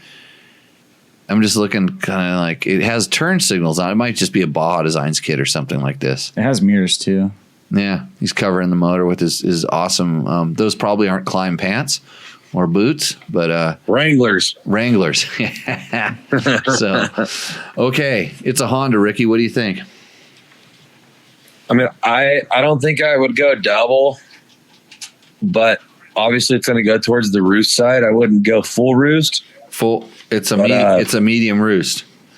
Yeah, but more towards roost. More towards roost. What do you think, Gotta Jeb? get you a new board. Looks pretty good. It looks pretty good. What does that mean? I don't think my girlfriend would get on the back of me with like that. No? Why, is she too hot? Logan, would you get on the back with me like that? Well, that's a big switch going straight from your girlfriend to Logan. Come on. Yeah. Okay, next. Here we got from Jared Sherwood. It's a 2022. Hey, Logan, next time make the board out of cork or something like that. I'm going to pinch. That was the softest wood in the school. Yeah, okay.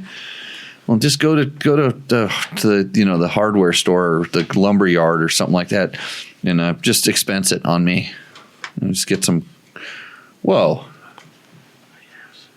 Okay. So it's a 2022 Ti 250i, 0.8 miles on it. And then I'm going to guess the other one's a 2017 TE 300. You're going to guess. Yeah, well, that's what it is. And then it's got Slavin's High, a Mule high compression component cylinder head kit by S3, Recluse, EXP 3.0, Moose bib front and back, Enduro Engineering disc guards front and back, Fast Flex handlebars, and Scott's Performance steering dampener. And the other one, what's the other one, all stock? Yeah, it doesn't say much. Doesn't say much. Just 0.8 miles. 0.8 miles. So he rolled it straight from the dealership to his stand for the picture. He's very excited to submit it. Submit 2 bikes. Yeah. Is he showing off? I think so. He's like trying. I think he's showing off. I've got 2 bikes, and you don't. He has the awesome Climb backpack, which I wore all the way from Ensenada to Cabo San Lucas. He's also got a Caselli sticker on the water bottle in the back. Yeah. Uh-oh. Dude, look at George's sticker. Oh, no. You didn't see that. I didn't see it till just now. How did he get George's sticker? First. Shit. Oh. I saw it right at the same time. It's like you start analyzing the photo, and there's George's sticker in there. This sounds kind of sinister. This sounds pretty endo worthy. Yeah. This is rigged. It's rigged. Yeah. Well, I wonder who is it? What's the guy's name? His name George is selling stickers. Jared Sherwood. Jared Sherwood. He's got. Yeah. He's really trying to win that $100. He's not going to win it with. He had to have gotten money to put that sticker. You can't fix a bike that has that sticker on it. Right. Yeah.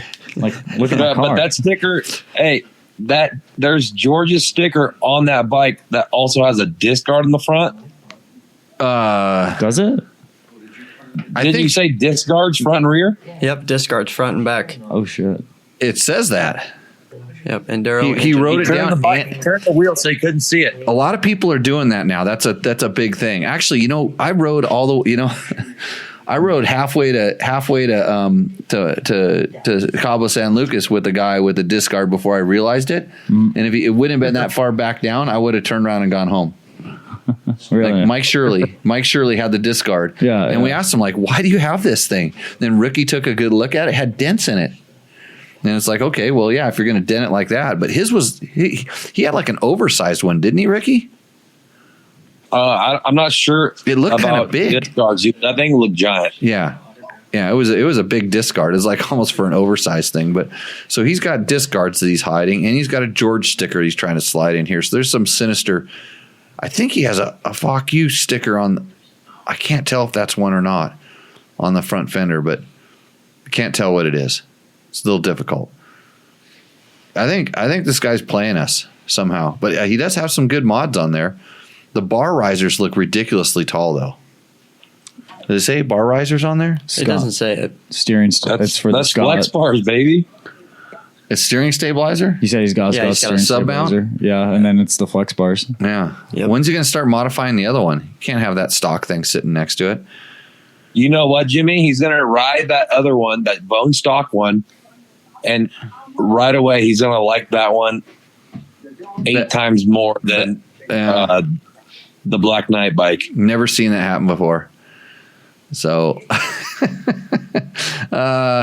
yeah, these man, the George sticker is really throwing me off. It's weighing it down. It's weighing heavy. Yeah. I think It messes with the aerodynamics. I think this bike would feel a lot more comfortable down here by George's other bike. I think so too. Which is like I said, misery likes company. Right, so right. Yeah, Jared, is it Jared? Yep, Jared. Jared. Sorry, Jared. The good try on stumping the professor here, but I don't know what mods did he have done to the motor on that thing. He said a mule kit or something. Yeah, he's got a Slavin's high compression component cylinder head, and then a Recluse. How does that work? I'm kind of curious. I wonder how that. What's the George? Did you ride this thing? Is this one of your wherever you live now, Montana buddies? Hey, I got to show you my electric bill from next door. I think there's something wrong with your motorhome, by the way. Oh boy. Yeah, you plugged in, and the meter started spinning like crazy, evidently. So, and George says, I like the guy wasn't afraid to crossbreed the KTM 2-stroke with the Suzuki needle. I don't know if this is necessarily a Suzuki needle, but that there were some needles that worked better on those KTM 200s. I remember changing around in mine. I don't remember exactly what it had in there. Hey, I'd like to thank DDC Sprockets, longtime sponsor of the show, the first sponsor of this show. These are gears above the competition. It says so right there. And they work excellent. How do I know? Because I rode all the way to Cabo San Lucas with one of these sprockets on my bike. So just so you know. Or at least it was on one of the wheels that I used. One of them. I know it was on one of them. We started with, between me and Mike Shirley, we started with 4 wheels, and we only have 3 left. between my spare wheel bearing going out and his spokes just snapping how many spokes? Was it 5 or 6 spokes, Ricky? Yeah, I mean it was 5, I think, to be exact.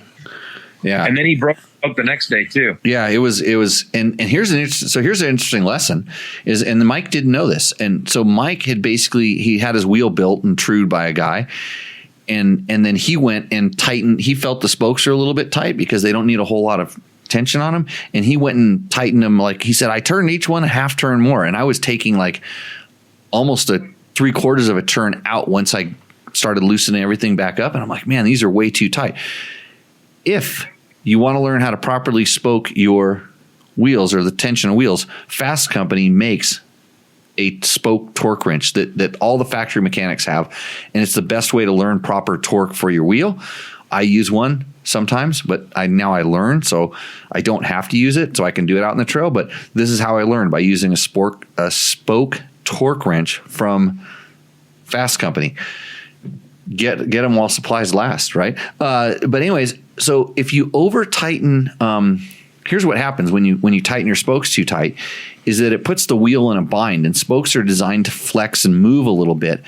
And so when you hit something, you let's say you hit a really sharp rock, it actually breaks the spokes on the top of the wheel, not where you hit it. Because imagine it hits it and it tries to stretch the spokes on the other side of the wheel and pull on it, and it pops. Generally, it pops the little heads off the spokes, not where the nipples are, but down where it goes in the hub, or it snaps them right where the threads either attached to the thing or where the threads start on the spoke. And so this is what had happened to Mike's wheel, because we rode on a little bit of rocks, and I'm sure that he was just pile driving them, trying to test the metal of his wheel. So how many in 1,000 miles of road books that were unverified or not even corrected, Ricky, how many mistakes did you make? I don't know. I blew corners. I know of only one where I saw it was one that we all made, and you figured it out without having to go back. I was going to figure it out the same way you did, but I went back because I had to make sure the road book was correct. But other than that, it was pretty good. Yeah, I mean, it was fairly simple, but also had a few brainstorming sections, which is good because that's kind of what rally is. But yeah, you get to think about it. Down the peninsula, it kind of changes the way, because there's some sections, I've pre-run there, so I kind of knew it. I knew them already, but it actually changed the way that, I saw the whole section. I actually thought about it a little bit different. It made it kind of like a different level of interesting for me. Yeah, because it riding down dirt roads, I mean, yeah, it gets kind of boring, but if you're reading a road book, you're occupied and you're always glancing around trying to find, the next corner or the next the next note, whatever's picture. coming. Yeah. Keeping an eye out for the locals coming backwards on the course. Race. They see you and they want to race. They want to show you how fast they can go too. They want to show you the burnouts and everything. Yeah. So, anyways, hey, thanks for. Hey, when's your next race? I don't know. It's in Spain, I think, beginning of June. So I'm home for some time now. The Andalusia Rally? Is that what it's called? Andalusia Rally. And so this is part of World Rally Championship? Yeah, that's correct. And how are you doing in that particular series? Well, the Dakar wasn't that great, so I'm not doing too hot. But Dubai, which was 5 days of just ginormous sand dunes, we got second. So I think we got a couple points there. And overall, I'm not sure where we're at, but hoping to keep progressing at Andalusia and then Morocco later in the year. Yeah, doesn't matter until the end, right? Doesn't matter until the end, exactly. And anything can happen. Everything's possible. Yeah. How do they score that? It's scored on it's individual days, right? Each day you sort of get a score? Yeah, each day you get a score.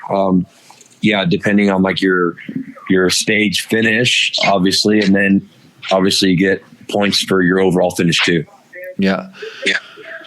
Well, right on. Well, thanks for coming on and having Roosterando. Try not to submit any new ones, because I'll just really, I don't know, make you feel bad about your bike. And, even if it is a factory Honda Rally bike, that got submitted, right? That one roosted. It was when the 450 got submitted a second time. Hey, I didn't even get to ride I didn't even steal your bike to ride your bike. I didn't even ask this time, did I? You didn't even sit on it. You didn't even touch it. I didn't have to, because it wasn't breaking. It's a Honda, dude. Yeah. No, I actually, you know what? I wanted to ride it. I wanted to ride it in one section because I wanted to feel how slippery it was on like the super slippery roads, because I wanted to see how my bike was doing compared to your bike. But I don't know. I'm not certified to ride that thing. I mean, it was probably the same slipperiness, just with a little bit more weight. Yeah, exactly, like a rally bike. Anyways, hey, thanks for coming on the show. We will get you in studio sometime soon, and maybe after that 24-hour dual sport ride or whatever the heck you're talking about. All right, sounds good. Thanks for having me. Okay, see ya. See you, bye. That was Monster Energy Honda HRC Factory Rally Racing JCR. It's Ricky Brabeck joining us again on friend of the show, Awesome guy to ride with. I tell you what. So there were some sections where he was down there doing a little bit of training, not really navigation training, but mostly just working on riding technique and riding and just time on the bike because we were doing long days. And there was places where you could tell where he like picked it up on speed, and you can tell because you see the line on the ground, and like that guy is on the gas or on the brakes. And I remember just from all of my years of racing, when I would ride behind somebody like in an off-road race where you're doing roads where you could see the tracks, or even a lot of times any place where you kind of see the tracks, you can always judge by like if you're making up time or losing time on a guy. And so I could watch his tracks, and especially like where he was getting on the brakes and how hard he was getting on the brakes. Like I was already on the brakes, and I was, I thought I was going fast, and I'm already on the brakes, and I can see, he got on the brakes there, because you see the footprint get wider, and it's not from the rear brake, it's from the front brake, that tire smashing down and going, and then you could see where he came on the gas. And I'm like, I'm still trying to slow down. He's already slowed down and turned and got the bike on the gas, and he's pointed in the direction he wants to go and going. And it's not like I'm sliding off the turn. I mean, I'm kind of following his line, but I'm still not on the gas. I'm still slowing down, trying to go, how the, and then you wonder why. And he doesn't, every once in a while, like, how long are you waiting here for? And, it's like 10 or 15 minutes or something like this. It just got to the point where a lot of times we would finish the stage, and then a counter, because we were using the trackers, a counter would go off. And so I just glanced over at his tracker, and mine would be at 30 minutes, because you get 30 minutes liaison between the sections. I look over, 17 minutes. Holy shit. So, it wasn't that long ago. We were just talking, in the stage when he decided, hey, he's going to go and take off. So pretty awesome to see, to see someone that just on that level and able to, ride to that. So it's a pretty fun thing. So, okay. Chris Hitchcock says, I'd even load that front fender with some gear. Oh, talking about the double up. I'm gonna guess it's the XR600. Yeah, XR600. The guy who had the chainsaw on it. Oh, we got to pick a winner. Yeah, who was the winner? I already said it. What do you think? I was liking that chainsaw guy. I'm liking the chainsaw guy. Maybe he could, use something to have his cat quit licking the lens or something like that, or whatever he did. So what was his name there? Bob Bristol. Bob Bristol. Learn how to shoot better photos. You are the winner of the Taco Moto $100 gift certificate. That's awesome. Lots of effective parts on that bike. I like that. I like that kind of I like that. I mean, I always wonder why I don't like blingy stuff that much. And I'm starting to think that it's because when I don't want to, like if I bling my stuff up, I know I'm going to scratch it, and I think I would get upset. So it's kind of like when I have a new bike, I don't want to scratch it too much, but then you just go out and do that. You like that? Well, dude, recently I just bought these graphics from Dirt Rider here in Vegas, and pretty sick graphics. After one race, they're just destroyed.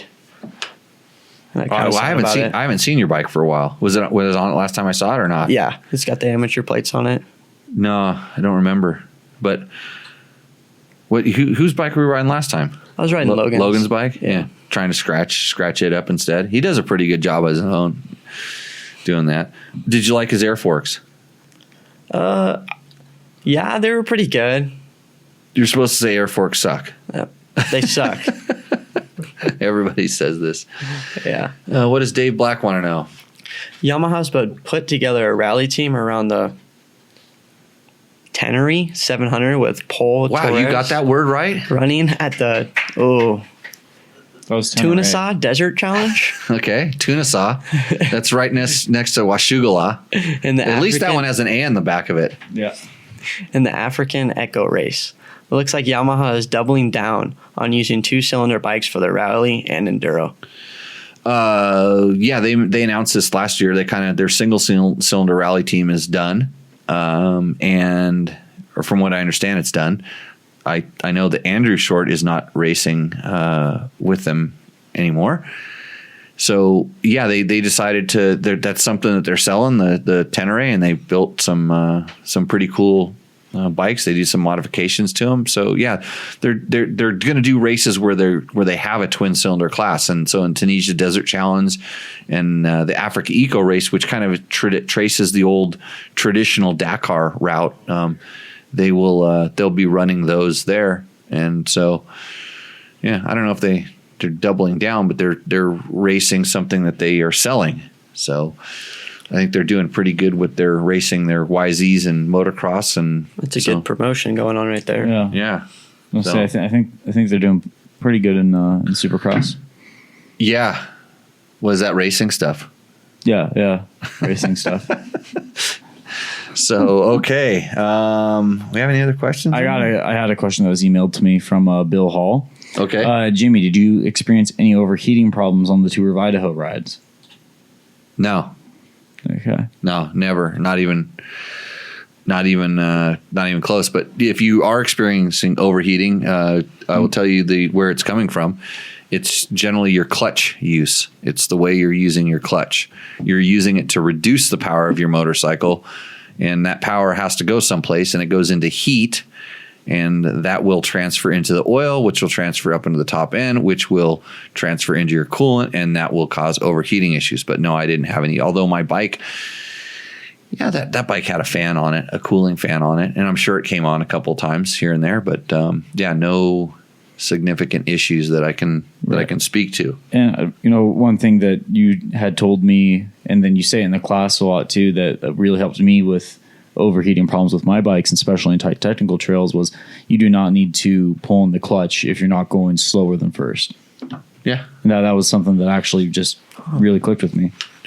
Yeah, it's so common. Everybody's just so afraid of their bike stalling. And in reality, one of the things that taught me this was using a Recluse clutch. When I very first started testing the Recluse, the Revlock and the Recluse clutch, I was just blown away by how low the bike would go down before it disengaged, and it wouldn't stall. The bike wouldn't stall. It would disengage. I'm like, wow, it actually works out pretty good. So yeah. And when you just actually start trusting the torque, everybody wants to feel how the throttle works when it's held wide open. Nobody really plays with it down at the bottom, and lets the clutch out and really kind of on-offs the throttle, and let the bike slowly start going up a hill and feeling the trusting the torque of the motor and learning where that's at. And it's different on every bike, but most people, they're so afraid of it, they stall it and then they start on and offing the clutch. Yeah. And then they won't ever let it bog down. And so a lot of times when they're actually getting traction by slipping the clutch, then they lose control of the clutch, then bang, they lose traction and problems happen. So right. I've definitely never done that. Yeah. So Bill Hall had another question that he had emailed last week. It was Jimmy, for an extended 3-day weekend ride covering approximately 250 miles of mountain in the summer, and it's all single track with sufficient water crossings. What would be your bike prep list, and what would you carry with you prior to such a ride? P.S. My bike never has cow poop on it, so I do not need to know how to wash it off in the rivers. So this guy watched my Tour of Idaho video. I can already tell you this because when I found a river crossing that was deep enough, I laid the bike over and then I cleaned the cow poop off my bike, allegedly. So what would my prep be? Well, my bikes, generally I roll them out of the garage and I give them a quick look over and then I go ride them. Because I usually know when it's time to change the air filter and clean the air filter, change the oil, this kind of stuff. It's on some sort of a schedule that, like I rolled the bike out of the garage and I loaded it on a truck that took it to California, and then I got a ride into Mexico, and then I rode it 1,250 miles, and then I put it on a truck and it's coming back, and I changed the filter. I think I changed the filter one day. I think we rode through some silt beds, but my filter had 2 days on it from riding up in northern Nevada here, and it had 2 days of riding up in northern Nevada, which is 500 or something miles with the oil in it. And I looked at it and the oil was good, so I didn't change it. When it gets back here, I will change the oil. I just feel like it's time. Right. And we were doing 8-hour days, so that's 8. One day wasn't 8 hours, but 5, 4. So, what's 50, 60, 70 hours or something on the oil? Yeah. It's fine. You could probably get it tested and it'd be okay. But I don't do any special prep. I just do routine maintenance on my motorcycle, and hopefully it's ready to go. I quickly. It's not like the old days where you have to adjust the chains all the time or do valve adjustments or things like this. You just on certain bikes, I know to check certain nuts and bolts. I'll give a good look. I do a quick look and I make sure things are tight. I make sure the master link clip isn't going to fall off. What do? You put more stickers on your bike? So I usually do is just like a run through. Closer to that thing. I just do a run through. Just make sure everything's tight. Yeah. A couple nuts and bolts here. Yep. Yeah. Don't think there's any really special these days. If you and if you did work on your bike, make sure you worked on it properly before you go on a couple day ride, and then you check it. Unlike I knew what I had on the bike. I had the stuff on the bike because I wanted to see if it would fail, and I tested it to failure. And now I know, and I can provide feedback on that thing to whoever I need to provide feedback to. And it was a good test. So, because a lot of times but certain companies really like to have their stuff tested. So we do this. Because of where I was at, I should have said, okay, I can't finish this test here, but I had all the stuff to get it put back together. We were all good. More Jimmy Riggs stories, or do you have the proper tools? No, I had pretty much all the proper tools. Oh, nice. Yeah, I mean, as much proper tools as you can have, carry with you and stuff. But all the different. We made some stuff work, and it worked. It literally got me right to where it needed to get me to, and then I had my second failure, which was kind of expected based on the way it was put back together. And then I met my new buddy. Trying to remember his name because I can never remember anybody's name, but got his number, and we're going to go surfing sometime. Nice. Maybe on the way back up from the next thing. Yeah. Any nuts or bolts you guys safety wire? Good question. No, because nobody knows how to safety wire properly, right, Bob? Yeah, you got to go to airplane mechanic school if you want a safety wire. But there was things back in the day that they would do. I mean, people used to do countershaft bolts on bikes that were notorious for having them come off. But these days, stuff's good. I mean, I watch kickstand bolts a little bit, but they can't really be safety wired. KTM has a kind of a high stress kickstand bolt. What else? Yeah, nothing like that. A little Loctite here and there could go a long ways on certain bolts. What about the like that little I want to call it a wire, more of like a cable that goes on to the rear brake pedal to keep it from bending? Yeah, I've seen those. Oh, the brake snake. Yeah.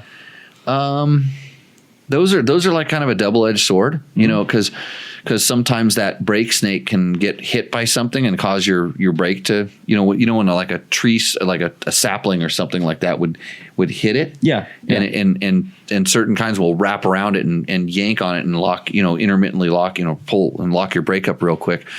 So, I have some bikes that have those on them and some that don't, but, again, it's kind of could help, could hurt. Mm-hmm. Like if you were racing a lot, I could see where you would care about it. But. And George says, do you safety wire the clips for the brake calipers? Generally, lately, I used to do both of them, and now I've been just doing one because the KTM ones can and will fall out at different times. So on some of my bikes, I've safety wired the brake caliper clips. And then that way they don't go anyplace. Easier to not lose. Victor wants to know if the new Mexican cops are friendly. I didn't have any experience with the new Mexican cops, so which is good to say that they seem to be pretty friendly. Actually, there was way less in the little cities and villages we rode through. There was way less of the guys that were trying to give out fake stopping tickets and speeding tickets and stuff like this than I remember in the past, which is kind of a good thing. They do that. Oh yeah. Oh yeah. If they want to pull you over, they pull you over, and then they just want some money usually. And I didn't have to go through any of that, which was really good. Bill O'Neill says, my dealer safety wired the shifter bolt on my KTM 125 XC before I took delivery. That is a common one to fall out on the KTMs, is the shifter bolt, on all of them. But I Loctite them, and I do not have any problems. And Rich Barrow says, are you going to talk about 4-stroke valve wear? Should I talk about that? Yeah. on which brand? Which brand do you want me to just like bury right now, Rich? Give me an idea.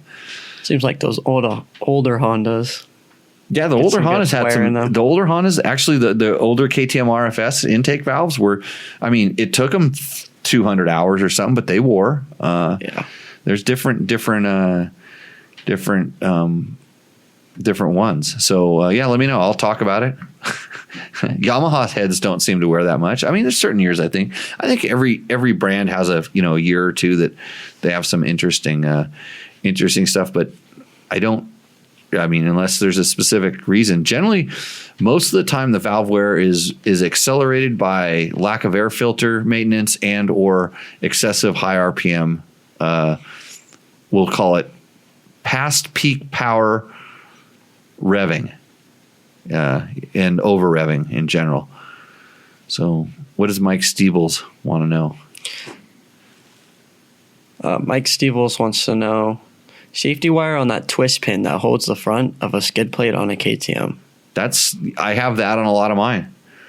That's a good one. It's just so that the Zeus fastener on the front, which is a quarter turn fastener on the front, sometimes it can get hit with a rock and spin, and a little bit of safety wire will go a long ways in keeping that thing done. Per my email.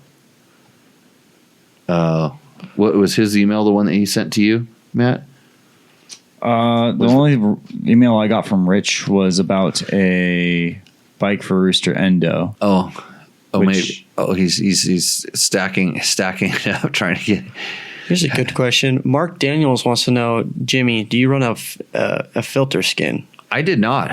No. I have good luck with those. I've used some of the twin air foam ones that go on top, and I've used some of the filter skin proper ones.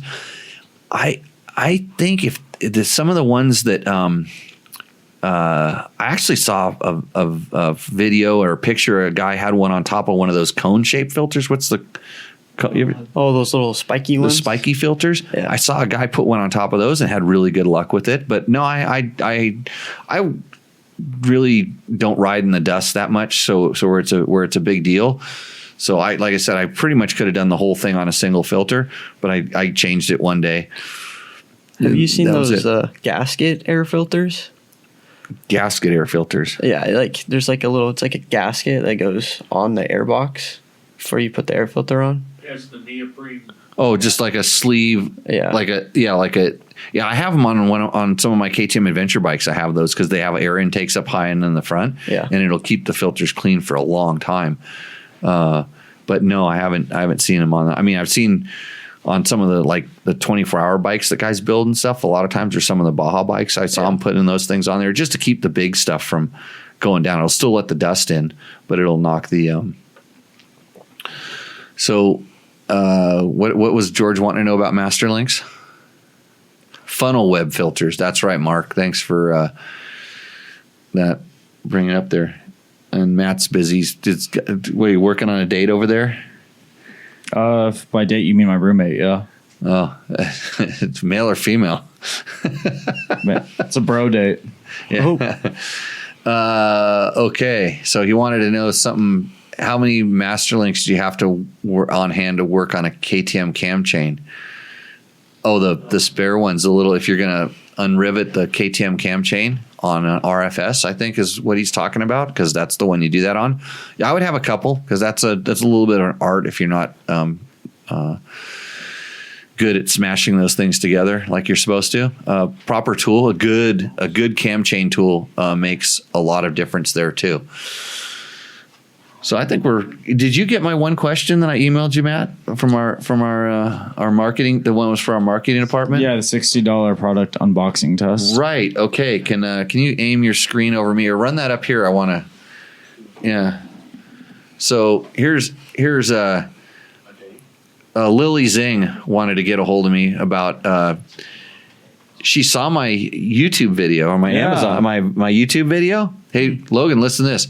I was surfing on YouTube and I saw the video you took and it was really great. I have a few new products for you to test and I cordially invite you to join my test. Guess this might be for you. This might be she might have saw you in this thing. Baby Bond retractable baby gate. It's perfect for dirt bike test. I don't know if I should get you on it or Trevor, but it's stylish. It designed to adjust. It works on smooth wood, metal tiling, all this stuff. Look at babies. Okay, next thing. Next thing, yeah. A rechargeable baby nasal aspirator. I'm not sure what you do with this. It looks a little weird, but I'm sure this is, we can do an Amazon review of that. I don't know how you would use that on a dirt bike. Do you have any ideas? I don't know. Would you stick it in the muffler? Pull the trigger. It's like sniffing salts. Maybe the bike will run better. Right. This one, a wearable baby breast pump. Baby Bond electric breast pump hands. I don't know what this does. Logan could use that. He's been lactating lately. Yeah, it's something. Are you interested in my products? Please let me know what you think. Lily? I'll have to get back to you. I'll have Logan in my marketing department reach out to you, see if we can get those. I don't know. Why would we be the best ones to test them? What video did she see? Or Amazon CRF 230 pipe test, which actually got a lot of views. When I opened that email up, I thought that it was probably the person from the company that wanted to, work with us. Right. But then we discovered it's baby products. It's baby products. Yeah. Anyways, thank you for joining in. Victor says my best filter skin is my wife's stockings, preferably unwashed, for good luck. And we wonder why Victor gets kicked off Facebook all the time. Oh, boy. We've got to get Victor on the show one of these times. He's got to come out, do some flat track, bring us some tequila. I did not get any good tequila when I was down in Mexico. We saw a $4,000 bottle, though. Oh, we wow. went into some supermercado in Cabo when we were looking for COVID tests, and $4,000 bottle. Wow. George, you know a guy? Yeah. Okay. Well, thank you everybody for joining in, and hopefully you enjoyed the show. If you like this, tell a friend. If your friend needs to know about how to set up their suspension, they shouldn't watch this one. They should watch another one. If they want to know about adjusting valves, they should watch another one. What did you learn tonight? Dirt bikes are fun. Dirt bikes are fun. Yep. I was sitting on the start line of a race, and I was sitting next to a guy named Paul Kraus, and it the banner's up and it's getting ready to drop, and he goes, Jimmy, dirt bikes are fun. And I was on a 125 and I needed to jump this guy because I had to get, he was on a 500 probably. I needed to jump this guy. I'm just going, why did you just say this to me? But he was right. Yeah. So I don't know what it was. I think I took a picture of it. The $4,000 bottle of tequila. It was called. I will look. It was not a plastic bottle. It was called $4,000. It better not be in a plastic bottle. It was called Koi AC Louis the XIII. How many is that? 10 and 13th? Yeah. 7,999 pesos, which is roughly $4,000. It was I don't know. Yeah, Louis the 14th. 13th. Yeah. So hopefully it's not Louis the 16th, because that didn't end well. So, anyways, that's it. All my classes are sold out unless you're going to the Tour Tech Rally, and about half of those classes are sold out. So you can't join us there. If you're in Vegas, I have my first Learn to Ride clinic this weekend. Right? Is that sold out almost? No, there's spots available. Spots available. Yeah, Learn to Ride clinic. Somebody says that's cognac. I didn't know. I wasn't paying attention. I was trying to get a COVID test. They were just going to shove something up my nose, and somebody told me it's cognac. So that's not even tequila. It was in the damn tequila section. Cool. So, okay, everybody. So it shows I know a lot about tequila. Actually, I heard my 200 tequila plaque is, or whatever I get is going up at Ramiro's. Probably going to have a big ceremony over there. Mm-hmm. That'll be good times. I'll let everybody know when that is. You have anything else to promote? You want to say anything? Thank your sponsors? No sponsors here. No sponsors? Okay. You don't want to thank Logan? I like to thank Logan for getting you on this show. Getting me on the show. Logan taking the night off. What a slacker. I got a sponsor. I will say, if you guys are wondering about Jimmy Lewis Riding School, 10 out of 10 do it. I've learned so much from this. Wow. This is totally unprompted, but thank you very much. Yeah. Yep. Too bad I don't have any schools. We're all sold out. But okay, everybody. Thanks for joining. Cheers, everybody. We will see you next week. Yep. Okay. Out on the trail. Cheers.